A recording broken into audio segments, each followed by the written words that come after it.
Dear friends of Love for Volleyball, Amor por el Voleibol, I'm pleased and honored to talk today with an Olympic champion with a fantastic history in volleyball, World League champion, a member of the Volleyball Hall of Fame. I mean Peter Blangé from the Netherlands. How are you, Peter?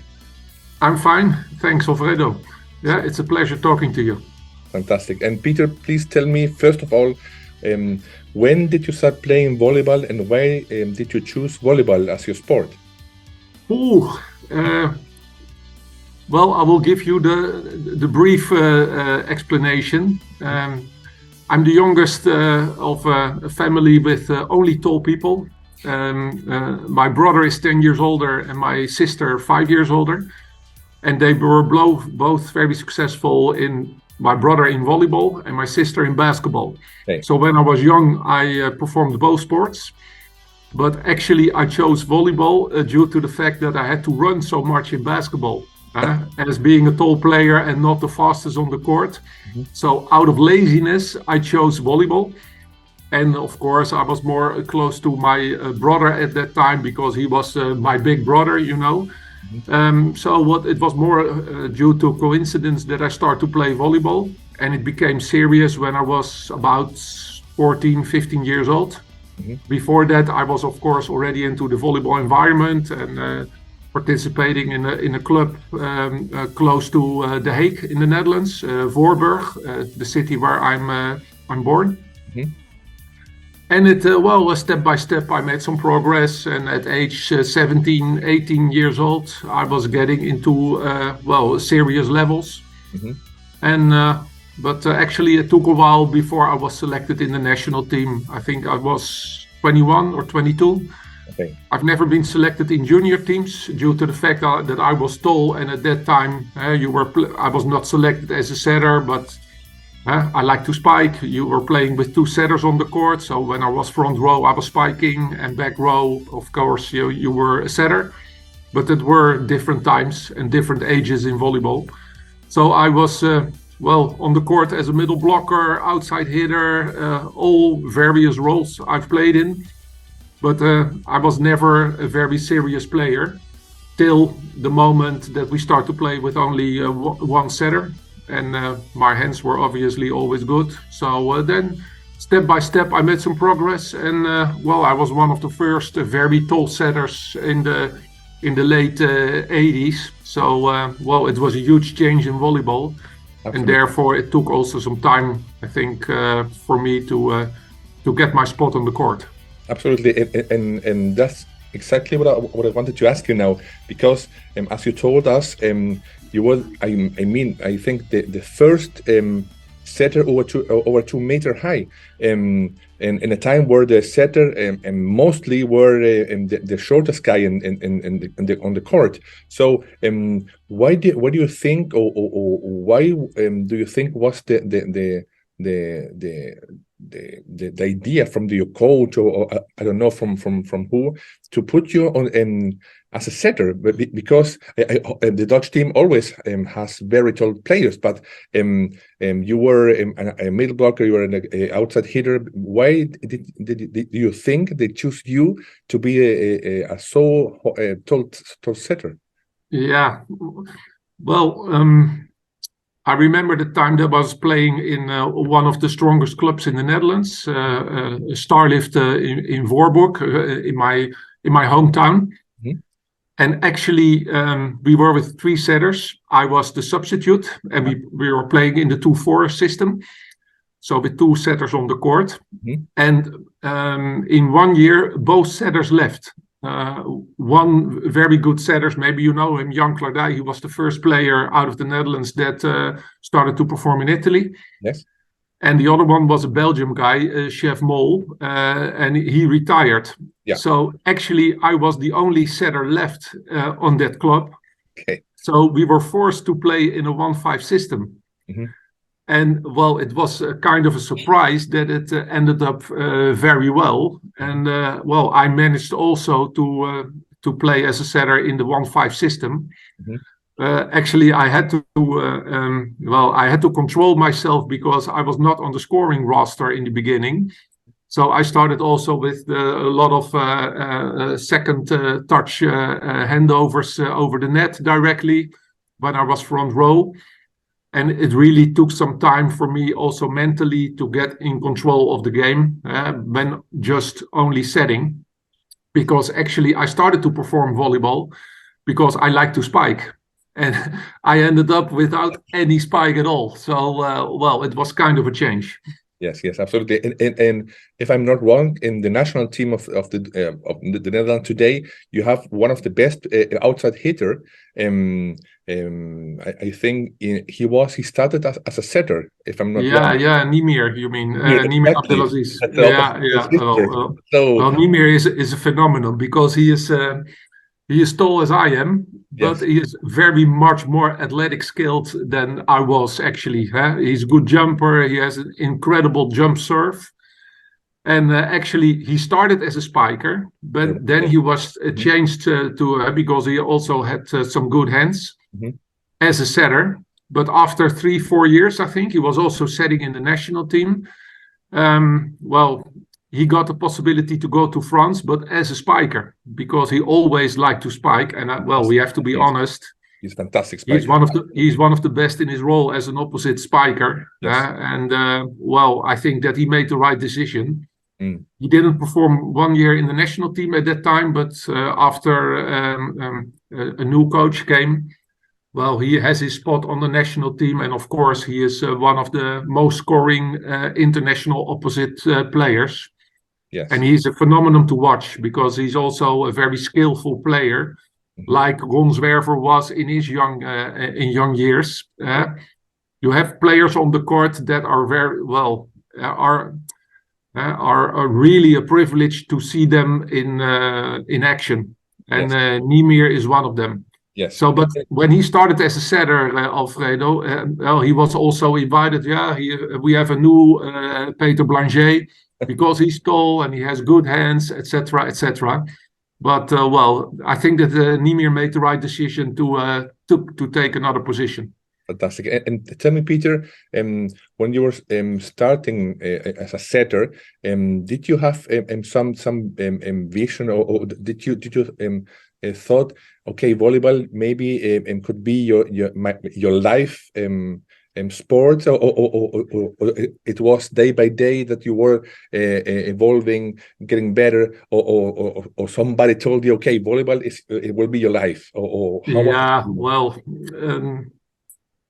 Actually, I started as a young player. I was, of course, ambitious. And on that age, when you're 10, 11, 12 years old, you like to spike. You like to play matches. Of course, I was eager to win. And this competitiveness I always had in my character.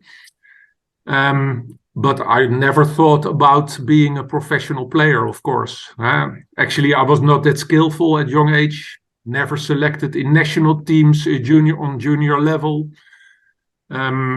Of course, I was very privileged and proud when I was elected to participate in the national team and being invited in the selection. But even there, in the first 2 years, we had Ari Selinger as head coach in the late 80s. Well, actually. I came on the first practice and we had to introduce ourselves. So I introduced myself. I'm Peter Blangé. I'm a setter. And he was watching me, shaking his head, and he said, impossible, middle blocker. So for the first 2 years in the national team, I was, I think, about the 5th or the 6th middle blocker. And when we were playing 6 against 6, I was the head of the ball collecting squad while the others were playing.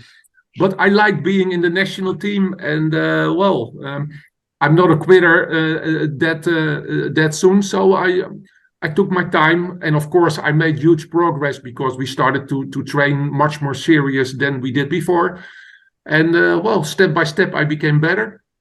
But actually, I was put it into the selection and in the first squad out of a surprise. Because the first setter, Avital Selinger, he had hay fever. And with the second setter, it didn't work out that well. So I was as a third option. I was put it into the match in a friendly game versus Sweden, and out of a surprise, it matched up fairly well. Actually, with Henk-Jan Held, with Ron Zwerver, with Edwin Benne, with all the younger players at that time. And actually, I think also for Arie Sellinger, it was a surprise that it worked out that well. It was more like an experience than a very serious option, till we found out that the squad was playing very fluidly. Yes, I remember an article in a German magazine, the Deutsche Volleyball Zeitschrift, in this time when your team began to show that you were very good players, and you have a mix from experienced players like Marco Brouwers, Rob Graber, Jan Postuma, and the young players, as you told, Zwerver, Henk-Jan Held, Bas van der Hoorn. He came later, but it was a team that showed not only of the good quality of the game, but also of the high of all your players. So I wanted to ask you, in this time, do you have some players that you admire or not? Because in my time in the 80s in Chile, for example, we looked over the mountains and we watched the Argentinian players, the Brazilian, and we wanted to play like Rachman, like Quiroga. Do you have some players or maybe not, and you were focused on your game and with your players? Yeah, well, of course, when you're young, you have your big examples. And I remember the 86 World Championships in France, where we first saw the US team with Kars Kurai, Steve Timmons playing exceptionally well. Of course, in 88, my first Olympics, we met also the South American volleyball players. Of course, also Argentina with Raúl Quiroga, Hugo Conte, Waldo Cantor. Yes. Very competitive players, Martinez, Daniel Castellani,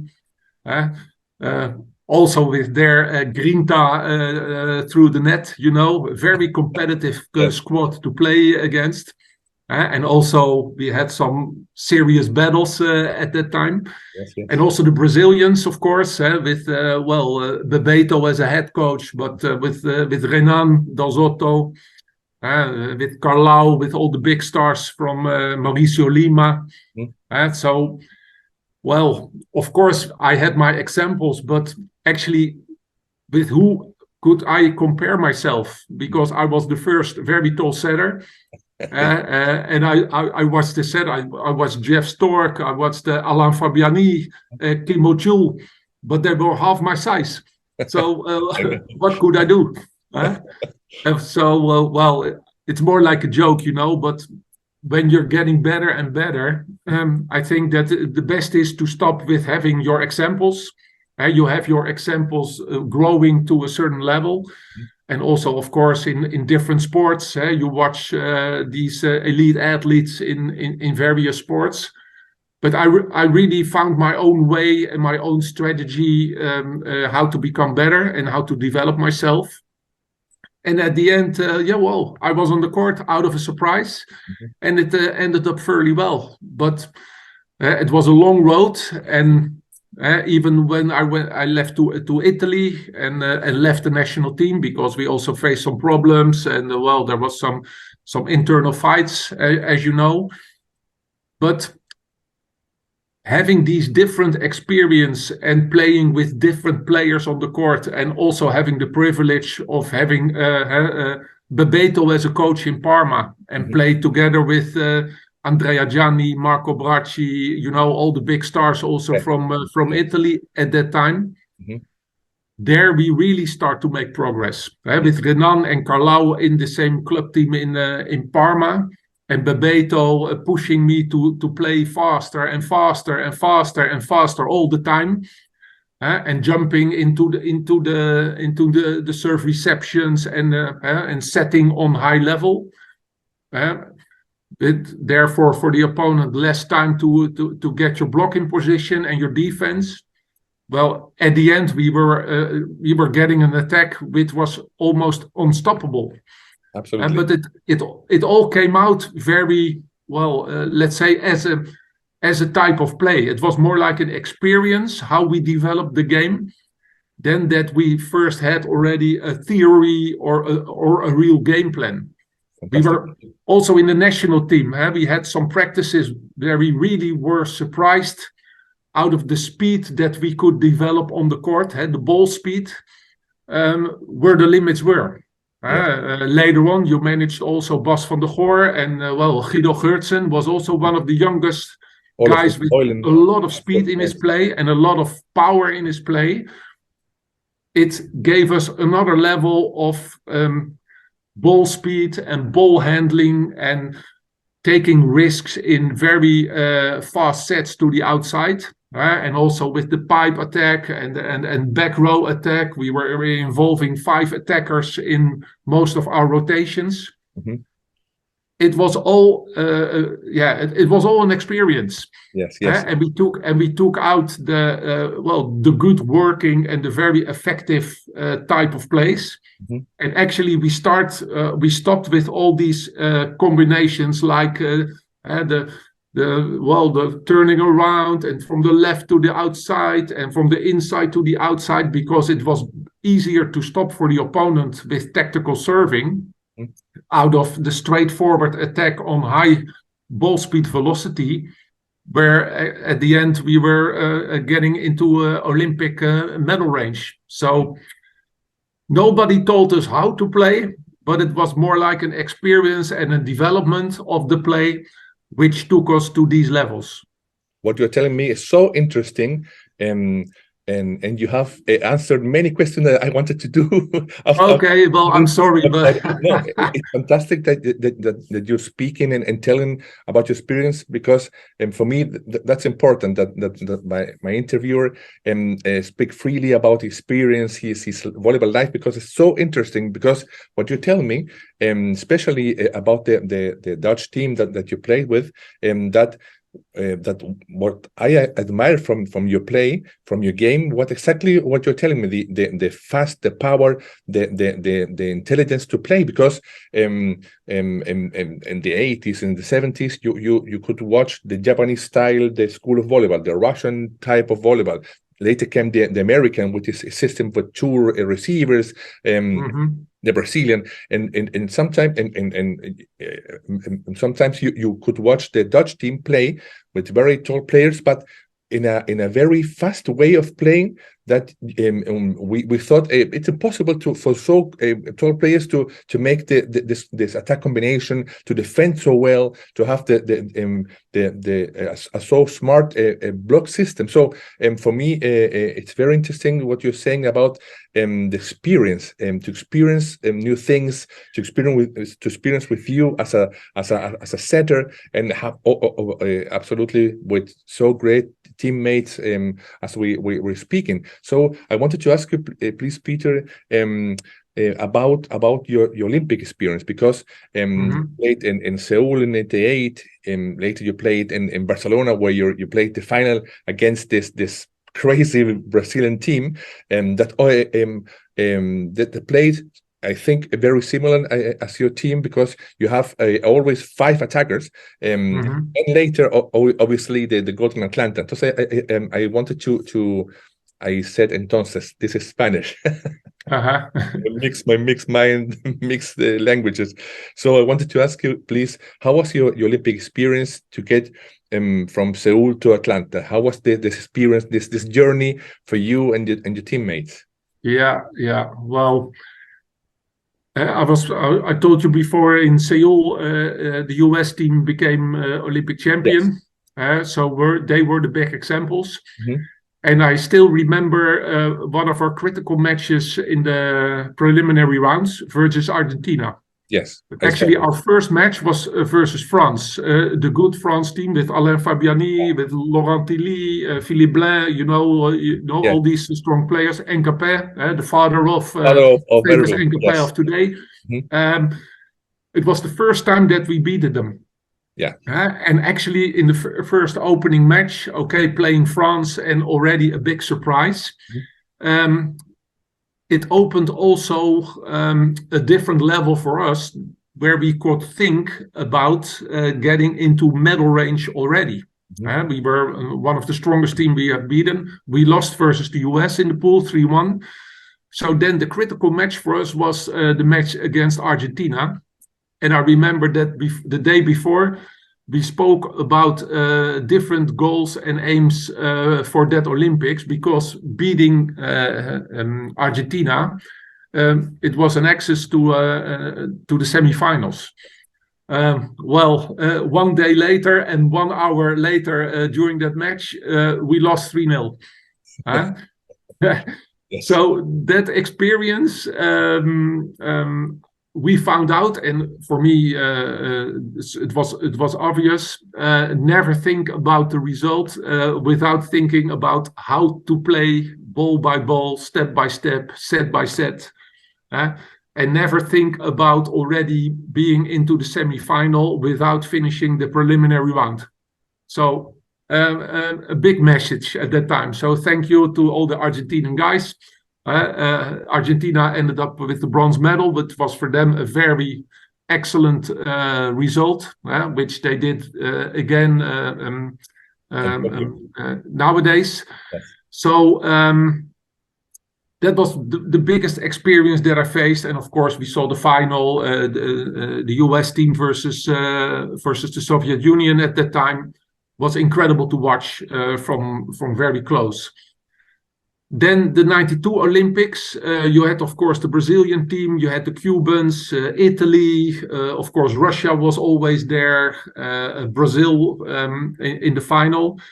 I was injured in the quarterfinal match. It was the first time also after the preliminaries that there was a quarterfinal involved. Yes, absolutely. I saw it wasn't the it was you had the change of the rules, the rally point system in the fifth set versus Italy in the quarterfinals. The fifth set ended at 17, so 16-16, and Italy was serving in the fifth in the tiebreak, and we were lucky to get to score the final point, so access into the semi-final. I messed up my Achilles tendon, so I wasn't able to play anymore.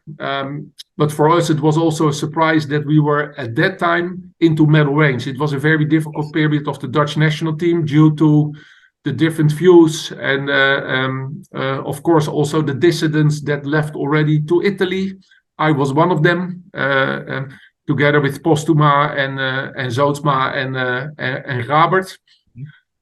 We were asked back close to or very close to the I think in May, 2 weeks before the qualification tournament of the Olympic Games in Barcelona. But actually we faced a very difficult time. We were qualified, and it was a huge surprise that we ended into the final. I remember that after the semi-final, we were so happy and so emotional that actually it wasn't impossible for us to get to that next level again 2 days later in the final versus Brazil. So the biggest lesson for all of us, besides, of course, the disappointment that I couldn't perform in the final stage of the tournament, that you need to be emotional ready to play the final at the end. Yes. And I think that was the biggest lesson also out of Barcelona that we took with us versus Atlanta. Yes. Of course, there was the big change in the system in the Netherlands that Joop Alberda came in as a head coach. Yes. We were all playing in foreign teams, most of us in Italy, many of us in the best club teams in the world at that time. So Ron Zwerver was in Treviso, Bas van der Goor was in Modena, I was playing in Parma, etc., and also in Treviso later on. So we were playing on a very high level and playing many finals with a lot of pressure, with very good teammates and opponents. So it didn't matter anymore if we were playing for 10,000 people or 15,000 people in Brazil or in the US or wherever in the world. It was common business. Yes. And we were developing the play. And our basic level was so high at that time that we knew, in volleyball, Alfredo, it's not about a hard spike or a hard serve. It's about avoiding errors. Absolutely. And the team with the least errors, 99 out of 100 matches, that team will win. Yeah. So stability in your play and also mental stability in your play is, it's the key element. Okay. So in Barcelona, I remember that after the semi-final versus Russia, I think our best match on that in that Olympic Games, we destroyed them 3-0, and they had no chance whatsoever. And they were playing with Dinaikin, the very strong players and the very tall players. Yes. They were a European champion in 91 in Berlin. Yeah, that's right. That's right. Yeah, and a very good team, and also with players out of 2.17 meters, Dinaikin, Kazakov. Yes. I still remember all these names because they were the middle blockers on the other side. So how could we face them? And we started to play with first tempos close to my head or further out, just to avoid these very tall players in the middle. And we let them move. Was another level of how to destroy the opponent. But I remember after the semi-final match, we won 3-0. Of course, we were happy, but we were more like a machine. We were calm. We were all together. We spoke to each other. Okay, we know where we are here for. We still have one match ahead of us. And we were ready to play the final versus Italy at that time. Yes. Well, you know how it ended up. We had to face match point. Italy had match point. We were lucky at the end, and we made the right choices in the most difficult moments of the game. It was always a fight in the finals versus Italy. I was playing as an opponent to my teammates, where I was competing with during winter.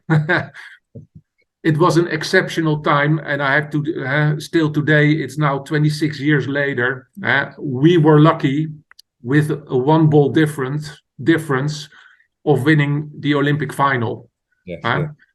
And the differences between us were so close that it could end up also with a different result, or that Italy was the winning gold medal team.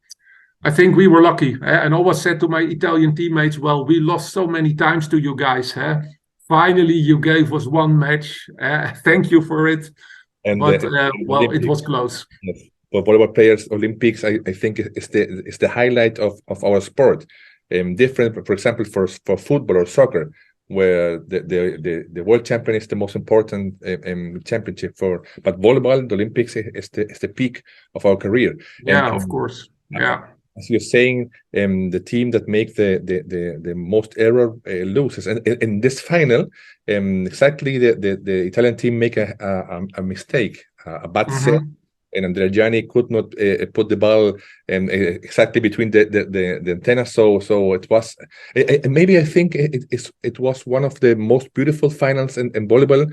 And we can watch this over and over again via YouTube, and it's incredible. And I thought one thing, it's my opinion. In the Olympics in Barcelona, you could watch the crowd were almost yellow. We're always, but in Atlanta we saw many more orange T-shirts. So I thought maybe the ambient was perfect, the mood were perfect for you to win the Olympics. And as you're saying, it's also very interesting about the mental strength in the teams. For example, I remember absolutely the American team with Kira Lee, Craig Back, Timmons, and they were not the tallest team in the championship, but they were always the mentally strongest team. They won against Argentina. They won the Russian team with Sabin, Zaitsev, so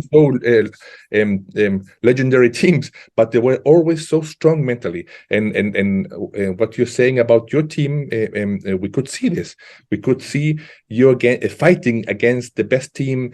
You were shouting, you were screaming, you were I said, like a Latin team, because you were so hot-blooded players. So it was fantastic to watch your team play and watch you to play as a fantastic setter. And exactly what you are telling me, I can remember some of the last points of this finals. You're setting a fastball to Bas van der Goor, and he's putting down an impossible setting down the contrary court. So for me, it was a impressive final, and I'm sure that for you, your teammates, and from the Dutch crowd, from the publicum, it was a to never to forget. So I wanted to ask you now about your experience. You told me some before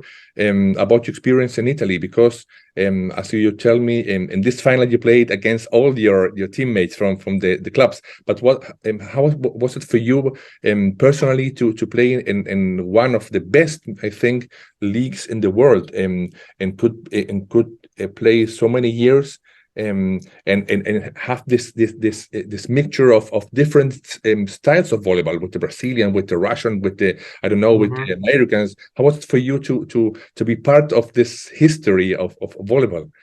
Yeah, well, of course, Italy is like the Valhalla to play in. It's the NBA for volleyball. Yes. I always compare it with NBAs like that. Many good teams, a lot of rivalry. Big crowds, like the Mediterranean, let's say, Latin American emotions. So I've seen several fights in the crowd or the public, or with police around. Casino, you know. So it was a fantastic period in life to be part of. Of course, also Italy to live in, good food, lot of history, beautiful country, nice weather. It's fantastic. But of course, the Italian mentality in sport is also, okay, they always have long-term policy. But that long-term policy ends at the next match when you lose. So these emotions. And also now, well, I'm talking to you, Alfredo. I start to learn also to talk with my hands. You cannot see it, but I'm moving with my hands. Yes, you're Italian. That's Italian, yeah. Yes. So also in the teams where I was playing with, we always had a very warm relationship with each other. We were young, we were ambitious. Also our girlfriends, they matched up very well.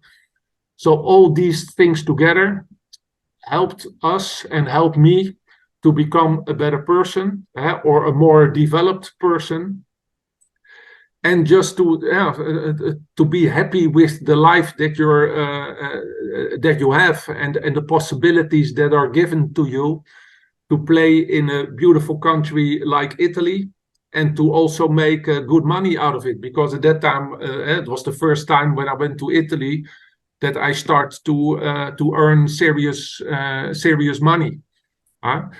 So, well, I never expected it, and maybe that was also my big advantage, because it was never my goal or my aim to become one of the best players in the world, or to get a professional life. I loved the game when I started it. And also my final match in the national team, which was in the Olympics in Sydney. Well, it was not the best result, because we lost in the quarterfinals to former Yugoslavia. Also 17-15 in the fifth, and Yugoslavia took the Olympic title. So there, one ball difference, but on the wrong side. Well, what's there more to complain? You know, I still have today contact with my former teammates, also from Italy, abroad.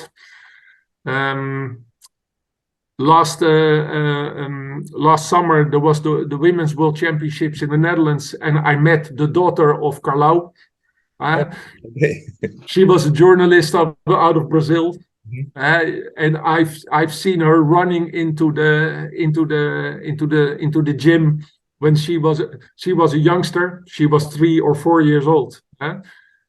I've seen the kids of Laurent Tilly, the big players now in the French national team or in the NBA.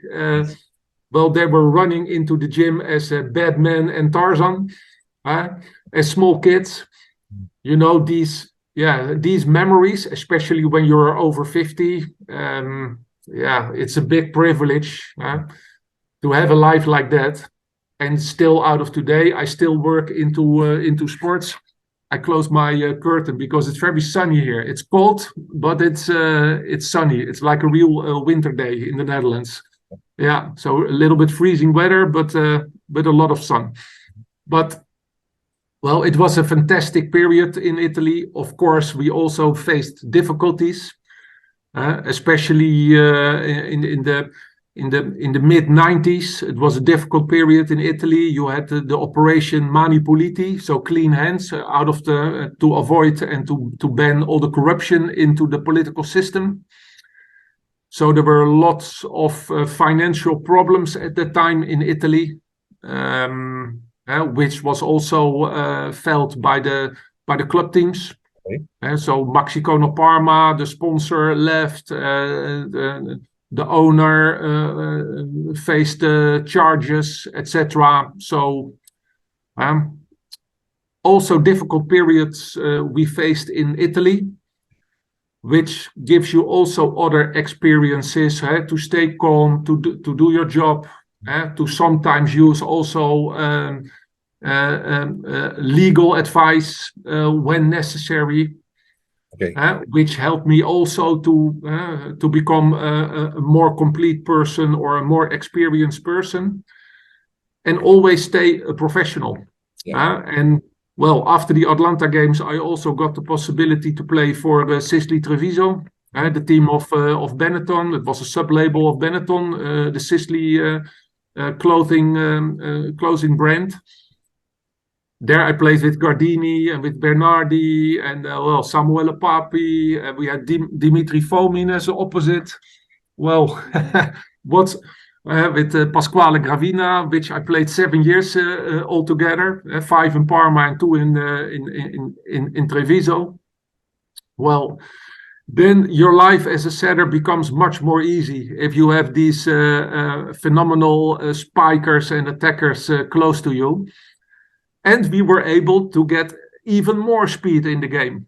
And well, that's a funny thing also that I remember, because Dimitri Fomin, he faced many times difficulties of spiking fast sets. And he said, "Well, Peter, I'm not capable of spiking your sets, and they're too fast, etc., etc." And I said to Dima, "Well, Dima, then you have a problem, because I cannot set high balls."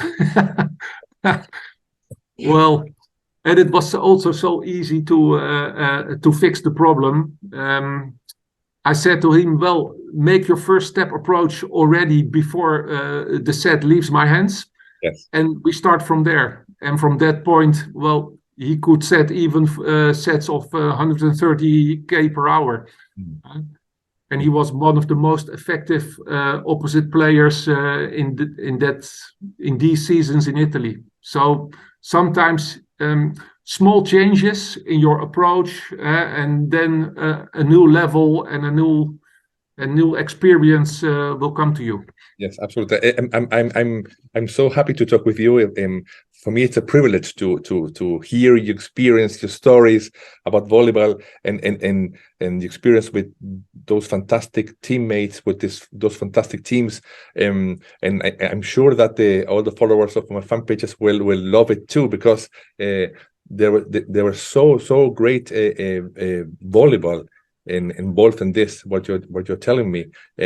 And I feel your passion about this. So for me, it's a great thing to do, and have now with technology the opportunity to make it via this Zoom technology. So I wanted to ask you now, Peter, about about when did you start thinking to retire as an active player, and maybe think to continue in volleyball, maybe as a trainer? I don't know how was what was the story for you, and how was this evolution for you? Yeah, well, I think that after the Atlanta Olympics '96, the years after, they were like bonus years. Okay. I was already over 30. You know that you won't play for your entire life. Yes. I still enjoyed playing, and that gave me a lot of extra bonus years on the court. Of course, I had the privilege to play in Treviso with good players, so that made it up also much more easy to continue. I did also the 2000 Olympics at age 35 because I wanted to defend the Olympic title. And I thought also, well, if it can happen once, you should be close. Maybe it happens twice. And we were close. We didn't have a gold medal team, but of course, I still think that we missed bronze there due to the fact that we had the possibilities to beat Serbia at that time. And after that, I retired. I had 500 international matches, and actually the last match versus Brazil in Sydney was my 500th. So I thought, well, that's a nice amount. If it will be 525, there's no difference. 500 is okay. So I stopped. I quit. I got into a normal daily routine in a professional job in chemistry. Okay. Because I wanted to get out of the sport environment. But actually, after a year, 1.5 years, the things that I missed the most, the pressure, the tension, the gym, the locker room, all the treasure talk in the locker rooms, being among the guys, I missed the most. So I got the opportunity to become a club coach in Rotterdam, which I did. And later on, because we were also very successful, even in Europe, with the club team, I had the privilege to become the head coach of the Dutch national team for several years. And so I had a professional coaching career for almost 10 years. Unfortunately, we didn't qualify for the London Olympics 2012. And therefore, I chose to resign as a head coach. And I had the possibility to go to Italy again as a coach, also in Treviso and some other different clubs. But I chose to stay in the Netherlands due to also family reasons, etc. And with young children, it's much more easy to have a stable life with just one house and one home, instead of traveling all around the world. And I got very different jobs into the sports science. I worked for the Dutch Football Federation. I was into sports science at the National Training Center here in the Netherlands, out of nutrition and all kinds of technological and wearables, etc. So I learned a lot also in that period. I also prepared the national program for the Dutch Skateboard Federation, because skateboarding became an Olympic sport in Tokyo. So, I've seen very different sports, and now I'm the responsible of the sport policy in the city of Rotterdam. So I'm still many times next week in the gym that you have behind you, Alfredo. We have one of our biggest international tennis tournaments with all the big stars out of the world for another week. Last year we had the World Championships volleyball in the same venue. We will have World Championships in handball and in gymnastics in the upcoming years, and short track World Championships. So I'm involved in all kinds of various sports. It's The impressive. national team program of the Netherlands men's volleyball team during summer is located in the gym where our offices are. Yeah. So I'm still very close to volleyball. I've a lot of contact also with my former coaches, with Joop Alberda and also Toon Gerbrands, the coach which followed Joop Alberda after the Atlanta Olympics. So, well, I'm privileged. I'm still healthy. I'm a lot older, as you can see, but I'm still I'm still the same Peter. Peter, exactly. And yeah, and I have fun in life, and I enjoy being into the sport environment. And well, there's not much to complain. Let's keep it that way. As I told you before, I'm privileged and honored to talk with you and hear your story. It's amazing, and I wanted to ask you now about I've heard that you're part of a group named the Volaren, where Peter Murphy and many historic Dutch volleyball players are. And please tell me about this group, because as you know, I love volleyball history. I love to interview players from the 50s, 70s, and also players from today. But what my goal is that many players from today, young players, have the opportunity to watch their historical players, because I remember when I interviewed I don't know if it's what was Giovanni Gavio or Negrão from Brazil. They're famous today, and they showed their young players a video from Barcelona, and the young players said to them, "You played in this final. It's amazing." So I want to in a humble way to contribute for the history and for the young players to watch that. Like you, there are many players that plays the best volleyball in the world, that won Olympic medals, and I think it's very important. So Peter Murphy told me about this the Volaren group, and I thought it's an amazing thing that you're doing. Please tell me a little more about this group. Yeah. Well, I think about maybe already 10 years ago, with some older people close to volleyball, and the wife of Peter Murphy was one of them, Fransje. Well, we had the plan to start with a nice former international players organization, and step by step it grew. Yes. And we had to find the right name. So, volleyball, volare out of Italy. It's like being off the ground and floating through the air. So we came up with the name Volaren, which is into volleyball and people flying and jumping in the sky. So during many events, volleyball events in the Netherlands, we are always there with the group which are associated with the Volaren. And we have big fun, because all these old stories and famous stories, they become bigger and bigger and bigger and bigger. So you see, people like to come. We're still very close to volleyball. Also, the Dutch Volleyball Federation supports us, so we get access to these matches, and we get some budgets. We just buy tickets, but we get the budget out of the federation. So actually, it's for free. And of course, we have many volleyball events in the Netherlands. Beach volleyball, indoor volleyball, men, women, Olympic qualification tournaments internationally. We have the VNL, the Volleyball Nations League, every year.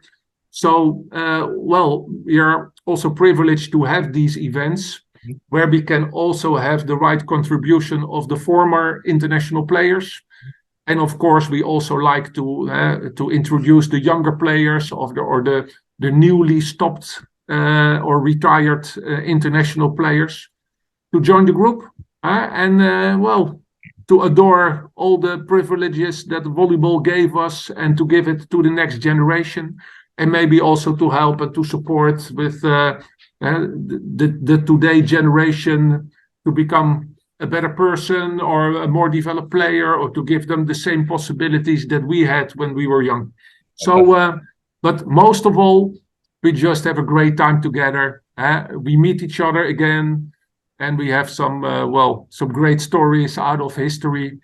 And they always try to make a fool out of me. I don't know what happened many years ago, but I'm still the one to blame for my former teammates about my setting decisions and that I had to set that ball to another person and all the stupid things that I did. So it's real fun, you know. And when you're on the court, there are also many battles, and there are also periods that you don't get along that well with each other. But at the end, when the career is finished and you become older, you only see the good things. Yes, and true. That helps a lot, you know. You just cancel all the bad memories and all the pains and injuries, etc. And you still remember only the good things. And that helps a lot. It gives good energy, and it's still a lot of fun. That's fantastic. And I could talk about volleyball hours and hours, but I know you have a tight schedule. And I wanted to thank you again and again, because for me it's so fantastic to talk about volleyball, to have the privilege to meet you. I'm a big admirer of Dutch volleyball. I have the great opportunity to talk with another guys, teammates, trainers, and a female player, Henriette Wirsing. And for me, it's a privilege. And I wanted to thank you again, and finally in this interview, for your time, for your kindness, for your happiness, for talking to me about your volleyball career, your fantastic histories and stories. And I want to thank you again and again, and wish you luck in all your projects, in your sports projects. I think it's amazing what you're doing. In Chile, we have maybe the same kind of population as in Holland, as in Netherlands, but we never have achieved the goals that you achieved in sport. I think it's amazing what you're doing, not only in volleyball and football and gymnastic and tennis. I don't know. You have a sport mentality that it's worthy of admiration. It's amazing. So I wanted to thank you, Peter, again and again, and send you my best wishes for you, your family, and for your sport and the Netherlands. So that was for me a great conversation, and many thanks again for your time, for your kindness to speak with me. Thank you, Alfredo, and it was a privilege for me also to talk to you, and thanks for giving me the opportunity to talk about the history, which is already 20, 30, 35 years ago. So and of course to all the viewers, thanks for watching, and good luck. And I will follow also all your other interviews with all these old stars and new stars that you are gonna interview. So good luck to you too.